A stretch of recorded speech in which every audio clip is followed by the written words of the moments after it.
আমি যে হ্যাঁ আমি 2 নম্বরের লোক সেটা আপনার প্রমাণ করতে হবে। এখানে মঞ্চ আপনি যেখানে না 9টার দিকে আমি সংবাদের তথ্যর জন্য তারাগঞ্জ থানায় যাই। তারাগঞ্জ থানা ওসির কাছ থেকে তথ্য নিয়ে বাড়ি ফেরার পথে ব্যাংকের মোড় থেকে যখন মাছাটির দিকে আমি রওনা দিই, আমার বাইকের সামনে হঠাৎ করে 2-3 জন সন্ত্রাসী উৎপেতে থাকা তারা হঠাৎ করে আমার মোটরসাইকেলের সামনে দাঁড় হয়ে আমার চাবি মোটরসাইকেলে কেড়ে নিয়ে তাদের হাতে দেখা লাঠি রড দিয়ে আমাকে বেধড়ক মারডাং শুরু করে।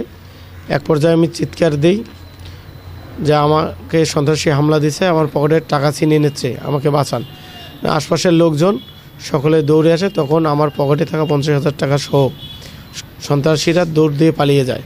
স্থানীয় লোকজন উদ্ধার করে আমাকে তারাগঞ্জ উপজেলা স্বাস্থ্য কমপ্লেক্সে ভর্তি করায়। এখানে চিকিৎসা নিয়ে আজকে আমাকে ছাড়পত্র দিয়েছে।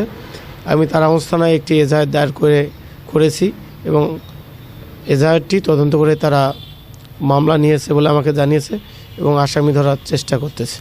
আমি দেশবাসীর কাছে একজন সাংবাদিক হিসাবে নিরাপত্তাহীনতায় ভুগতেছি। একজন সাংবাদিক যে দেশে নিরাপদে থাকতে পারবে না, সে দেশের জনগণ কিভাবে নিরাপদ থাকবে?